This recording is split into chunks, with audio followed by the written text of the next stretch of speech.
Good afternoon. These are the lunchtime, not letters, but Genesis. And I'm starting with chapter 21, going to chapter 25, verse 18. We are learning more about Abraham, Isaac, and Sarah, and what went on in their lives. The Lord took note of Sarah as he had said he would. He did for her as he had promised. Sarah became pregnant and bore Abraham a son in his old age, at the set time that God had stated. Abraham gave the name Isaac to this son of his whom Sarah bore him. When his son Isaac was 8 days old, Abraham circumcised him, as God had commanded. Abraham was 100 years old when his son Isaac was born to him. Sarah then said, "God has given me cause to laugh, and all who hear of it will laugh with me." Who would have told Abraham, she added, that Sarah would nurse children? Yet I have borne him a son in his old age. Isaac grew, and on the day of the child's weaning, Abraham held a great feast. Sarah noticed the son whom Hagar the Egyptian had borne to Abraham playing with her son Isaac. So she demanded of Abraham, "Drive out that slave and her son. No son of that slave is going to share the inheritance with my son Isaac." Abraham was greatly distressed, especially on account of his son Ishmael. But God said to Abraham, "Do not be distressed about the boy or about your slave woman. Heed the demands of Sarah, no matter what she is asking of you, for it is through Isaac that descendants shall bear your name. As for the son of the slave woman, I will make a great nation of him also, since he too is your offspring." Early the next morning, Abraham got some bread and a skin of water and gave them to Hagar. Then, placing the child on her back, he sent her away. As she roamed aimlessly in the wilderness of Beersheba, the water in the skin was used up. So she put the child down under a shrub, and then went and sat down opposite him, about a bow shot away, for she said to herself, "Let me not watch to see the child die." As she sat opposite him, he began to cry. God heard the boy's cry, and God's messenger called to Hagar from heaven. "What is the matter, Hagar? Don't be afraid. God has heard the boy's cry in this plight of his. Arise, lift up the boy and hold him by the hand, for I will make of him a great nation." Then God opened her eyes, and she saw a well of water. She went and filled the skin with water, and then let the boy drink. God was with the boy as he grew up. He lived in the wilderness and became an expert bowman, with his home in the wilderness of Paran. His mother got a wife for him from the land of Egypt. About that time, Abimelech, accompanied by Phicol, the commander of his army, said to Abraham, "God is with you in everything you do. Therefore, swear to me by God at this place that you will not deal falsely with me or with my progeny and posterity, but will act as loyally toward me and the land in which you stay as I have acted toward you." To this Abraham replied, "I so swear." Abraham, however, reproached Abimelech about a well that Abimelech's men had seized by force. "I have no idea who did that," Abimelech replied. "In fact, you never told me about it, nor did I ever hear of it until now." Then Abraham took sheep and cattle and gave them to Abimelech, and the two men made a pact. Abraham also set apart 7 ewe lambs of the flock, and Abimelech asked him, "What is the purpose of these 7 ewe lambs that you have set apart?" Abraham answered, "The 7 ewe lambs you shall accept from me, that thus I may have your acknowledgement that the well was dug by me. This is why the place is called Beersheba." The two of them took an oath there. When they had thus made the pact in Beersheba, Abimelech, along with Phicol, the commander of his army, left and returned to the land of the Philistines.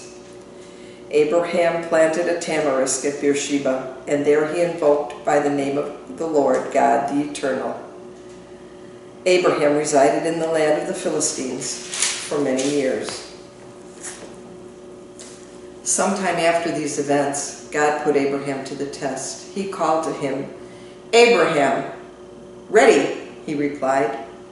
Then God said, "Take your son Isaac, your only one, whom you love, and go to the land of Moriah. There you shall offer him up as a holocaust on a height that I will point out to you." Early the next morning, Abraham saddled his donkey, took with him his son Isaac and 2 of his servants as well, and with the wood that he had cut for the holocaust, set out for the place of which God had told him. On the 3rd day, Abraham got sight of the place from afar.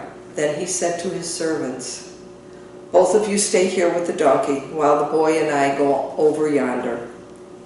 We will worship and then come back to you." Thereupon Abraham took the wood for the holocaust and laid it on his son Isaac's shoulders, while he himself carried the fire and the knife. As the two walked on together, Isaac spoke to his father Abraham. "Father," he said. "Yes, son," he replied. Isaac continued, "Here are the fire and the wood, but where is the sheep for the holocaust?" "Son," Abraham answered, "God himself will provide the sheep for the holocaust." Then the two continued going forward. When they came to the place of which God had told him, Abraham built an altar there and arranged the wood on it. Next, he tied up his son Isaac and put him on top of the wood on the altar. Then he reached out and took the knife to slaughter his son. But the Lord's messenger called to him from heaven, "Abraham, Abraham!" "Yes, Lord," he answered. "Do not lay your hand on the boy," said the messenger. "Do not do the least thing to him. I know now how devoted you are to God, since you did not withhold from me your own beloved son." As Abraham looked about, he spied a ram caught by its horns in the thicket. So he went and took the ram and offered it up as a holocaust in place of his son. Abraham named the site Yahweh Yireh. Hence people now say, "On the mountain the Lord will see." Again the Lord's messenger called to Abraham from heaven and said, "I swear by myself, declares the Lord, that because you acted as you did in not withholding from me your beloved son, I will bless you abundantly and make your descendants as countless as the stars of the sky and the sands of the seashore. Your descendants shall take possession of the gates of their enemies, and in your descendants all the nations of the earth shall find blessing. All this because you obeyed my command." Abraham then returned to his servants, and they set out together for Beersheba, where Abraham made his home. Sometime afterward, the news came to Abraham, "Milcah too has borne sons to your brother Nahor. Uz, his firstborn, his brother Buz, Chemo, the father of Aram, Chesed, Hazo, Pildash, Jidlaph, and Bethuel. Bethuel became the father of Rebekah. These 8 Milcah bore to Abraham's brother Nahor. His concubine, whose name was Ramah, also bore children: Tebah, Gaham, Tahash, and Maacah. The span of Sarah's life was 120 years. She died in Kiriath Arba, that is, Hebron, in the land of Canaan, and Abraham performed the customary mourning rites for her. Then he left the site of his dead one and addressed the Hittites.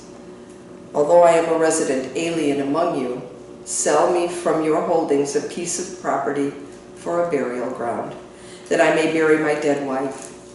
The Hittites answered Abraham, "Please, sir, listen to us. You are an elect of God among us. Bury your dead in the choicest of our burial sites. None of us would deny you his burial ground for the burial of your dead." Abraham began, however, to bow low before the local citizens, the Hittites, while he appealed to them. If you will allow me room for burial of my dead, listen to me. Intercede for me with Ephron, son of Zohar, asking him to sell me the cave of Machpelah that he owns. It is at the edge of this field. Let him sell it to me in your presence at its full price for a burial place. Now Ephron was present with the Hittites, so Ephron the Hittite replied to Abraham in the hearing of the Hittites who sat on his town council. Please, sir, listen to me. I give you both the field and the cave in it, in the presence of my kinsmen. I make this gift. Bury your dead. But Abraham, after bowing low before the local citizens, addressed Ephron in the hearing of these men. Ah, if only you would please listen to me. I will pay you the price of the field. Accept it from me that I may bury my dead there. Ephron replied to Abraham, Please, sir, listen to me. A piece of land worth 400 shekels of silver. What is that between you and me, as long as you can bury your dead? Abraham accepted Ephron's terms. He weighed out to him the silver that Ephron had stipulated in the hearing of the Hittites, 400 shekels of silver at the current market value. Thus, Ephron's field in Machpelah, facing Mamre, together with its cave and all the trees anywhere within its limits, was conveyed to Abraham by purchase in the presence of all the Hittites who sat on Ephron's town council. After this transaction, Abraham buried his wife Sarah in the cave of the field of Machpelah, facing Mamre, that is Hebron, in the land of Canaan. Thus the field with its cave was transferred from the Hittites to Abraham as a burial place. Abraham had now reached a ripe old age, and the Lord had blessed him in every way. Abraham said to the senior servant of his household, who had charge of all his possessions, Put your hand under my thigh, and I will make you swear by the Lord, the God of heaven and the God of earth, that you will not procure a wife for my son from the daughters of the Canaanites among whom I live, but that you will go to my own land and to my kindred to get a wife for my son Isaac. The servant asked him, What if the woman is unwilling to follow me to this land? Should I then take your son back to the land from which you migrated? Never take my son back there for any reason, Abraham told him. The Lord, the God of heaven, who took me from my father's house and the land of my kin, and who confirmed by oath the promise he then made to me, I will give this land to your descendants. He will send his messenger before you, and you will obtain a wife for my son there. If the woman is unwilling to follow you, you will be released from this oath. But never take my son back there. So the servant put his hand under the thigh of his master Abraham and swore to him in this undertaking. The servant then took 10 of his master's camels, and bearing all kinds of gifts from his master, he made his way to the city of Nahor in Aram Naharaim. Near evening, at the time when women go out to draw water, he made the camels kneel by the well outside the city. Then he prayed, Lord, God of my master Abraham, let it turn out favorably for me today, and thus deal graciously with my master Abraham. While I stand here at the spring, and the daughters of the townsmen are coming out to draw water. If I say to a girl, Please lower your jug that I may drink, and she answers, Take a drink, and let me give water to your camels, then let her be the one whom you have decided upon for your servant Isaac. In this way, I shall know that you have dealt graciously with my master. He had scarcely finished these words when Rebekah, who was born to Bethuel, son of Milcah, the wife of Abraham's brother Nahor, came out with a jug on her shoulder. The girl was very beautiful, a virgin, untouched by man. She went down to the spring and filled her jug. As she came up, the servant ran toward her and said, "Please give me a sip of water from your jug." "Take a drink, sir," she replied, and quickly lowered the jug onto her hand. She gave him a drink. When she had let him drink his fill, she said, "I will draw water for your camels, too, until they have drunk their fill." With that, she quickly emptied her jug into the drinking trough and ran back to the well to draw more water until she had drawn enough for all the camels. The man watched her the whole time, silently waiting to learn whether or not the Lord had made his errand successful. When the camels had finished drinking, the man took out a gold ring weighing half a shekel, which he fastened on her nose, and 2 gold bracelets weighing 10 shekels, which he put on her wrists. Then he asked her, "Whose daughter are you? Tell me, please. And is there room in your father's house for us to spend the night?" She answered, "I am the daughter of Bethuel, the son of Milcah, whom she bore to Nahor." "There is plenty of straw and fodder in our place," she added, "and room to spend the night." The man then bowed down and worshipped to the Lord, saying, "Blessed be the Lord, the God of my master Abraham, who has not let his constant kindness toward my master fail. As for myself also, the Lord has led me straight to the house of my master's brother." Then the girl ran off and told her mother's household about it. Now Rebekah had a brother named Laban. As soon as he saw the ring and the bracelets on his sister Rebekah and heard her words about what the man had said to her, Laban rushed outside to the man at the spring. When he reached him, he was still standing by the camels at the spring. So he said to him, "Come, blessed of the Lord, why are you staying outside when I have made the house ready for you, as well as a place for the camels?" The man then went inside, and while the camels were being unloaded and provided with straw and fodder, water was brought to bathe his feet and the feet of the men who were with him. But when the table was set for him, he said, "I will not eat until I have told my tale." "Do so," they replied. "I am Abraham's servant," he began. "The Lord has blessed my master so abundantly that he has become a wealthy man. He has given him flocks and herds, silver and gold, male and female slaves, and camels and asses. My master's wife Sarah bore a son to my master in her old age, and he has given him everything he owns. My master put me under oath, saying, 'You shall not procure a wife for my son among the daughters of the Canaanites, in whose land I live. Instead, you shall go to my father's house, to my own relatives, to get a wife for my son.' When I asked my master, 'What if the woman will not follow me?' he replied, 'The Lord, in whose presence I have always walked, will send his messenger with you and make your errand successful. And so you will get a wife for my son from my own kindred of my father's house. Then you shall be released from my ban. If you visit my kindred and they refuse you, then too you shall be released from my ban.' When I came to the spring today, I prayed, 'Lord, God of my master Abraham, may it be your will to make successful the errand I am engaged on. While I stand here at the spring, if I say to a young woman who comes out to draw water, "Please give me a little water from your jug," and she answers, "Not only may you have a drink, but I will give water to your camels too," let her be the woman whom the Lord has decided upon for my master's son." I had scarcely finished saying this prayer to myself when Rebekah came out with a jug on her shoulder. After she went down to the spring and drew water, I said to her, "Please, let me have a drink." She quickly lowered the jug she was carrying and said, "Take a drink and let me bring water for your camels also." When I asked her, "Whose daughter are you?" she answered, "The daughter of Bethuel, son of Nahor, born to Nahor by Milcah."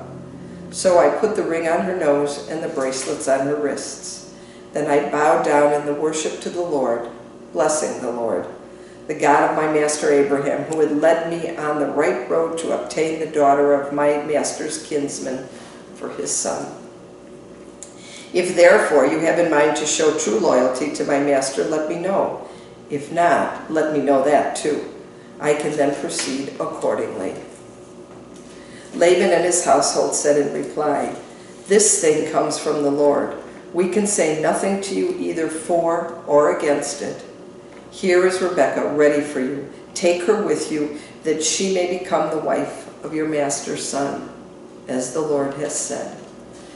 When Abraham's servant heard their answer, he bowed to the ground before the Lord. Then he brought out objects of silver and gold and articles of clothing and presented them to Rebekah. He also gave costly presents to her brother and mother. After he and the men with him had eaten and drunk, they spent the night there. When they were up the next morning, he said, "Give me leave to return to my master." Her brother and mother replied, "Let the girl stay with us a short while, say 10 days. After that she may go." But he said to them, "Do not detain me, now that the Lord has made my errand successful. Let me go back to my master." They answered, "Let us call the girl and see what she herself has to say about it." So they called Rebekah and asked her, "Do you wish to go with this man?" She answered, "I do." At this they allowed their sister Rebekah and her nurse to take leave, along with Abraham's servant and his men. Invoking a blessing on Rebekah, they said, "Sister, may you grow into thousands of myriads, and may your descendants gain possession of the gates of their enemies." Then Rebekah and her maids started out. They mounted their camels and followed the man. So the servant took Rebekah and went on his way.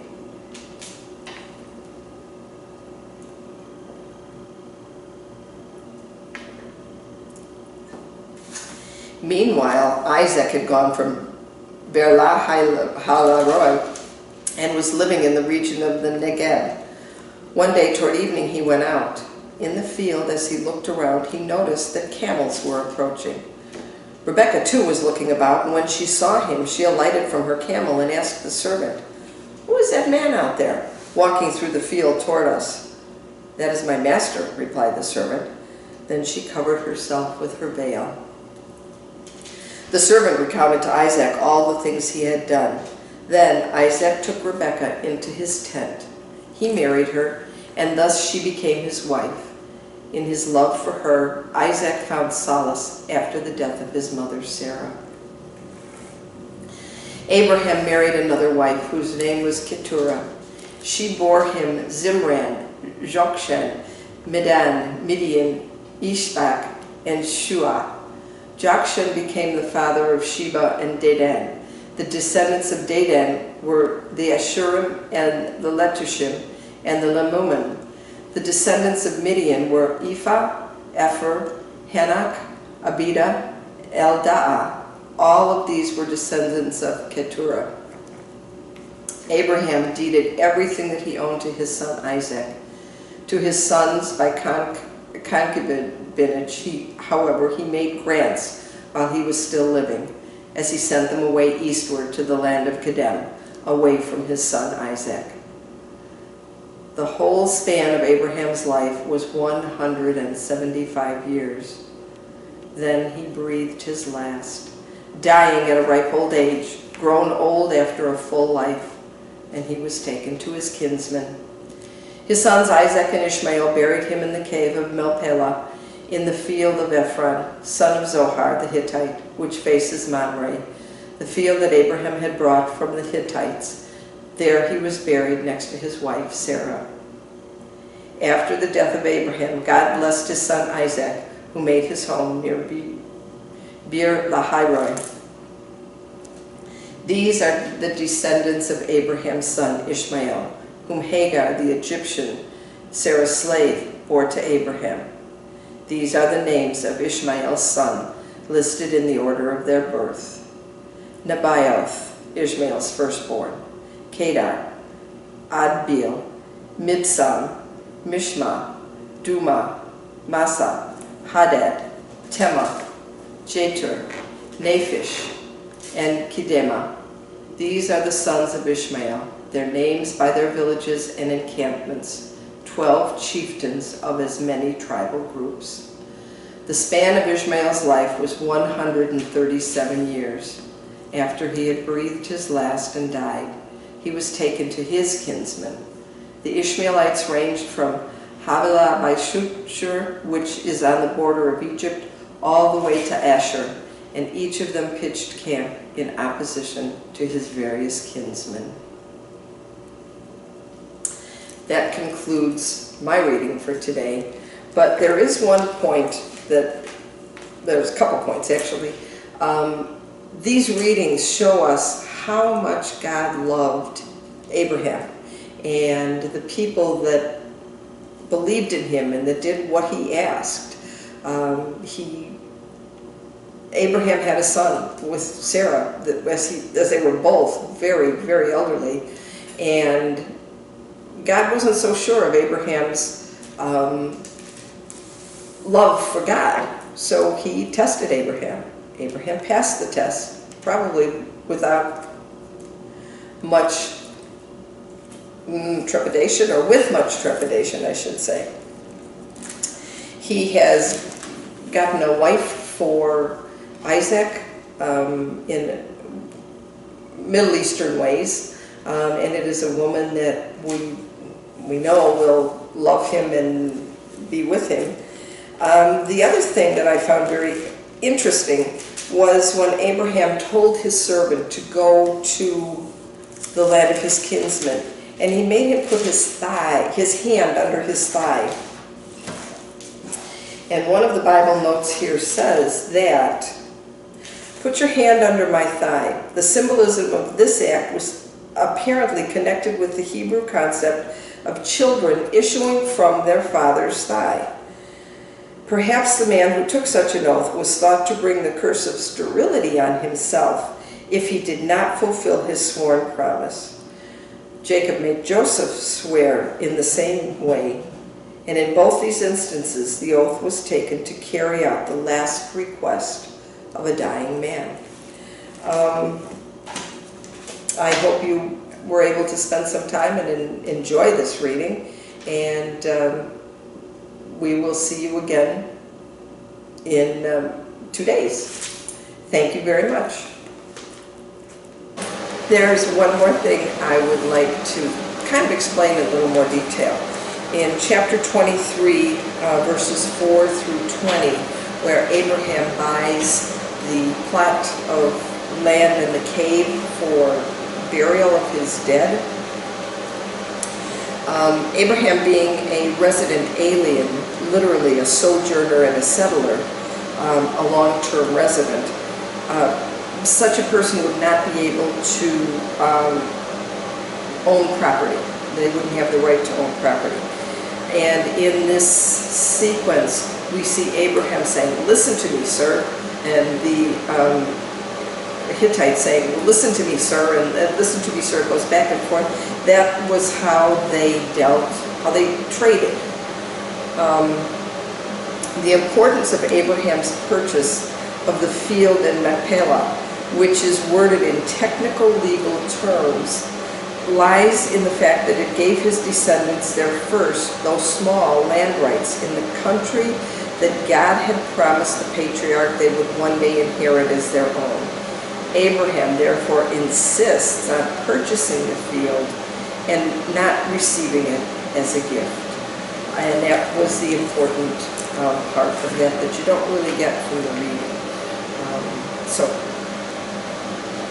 thank you.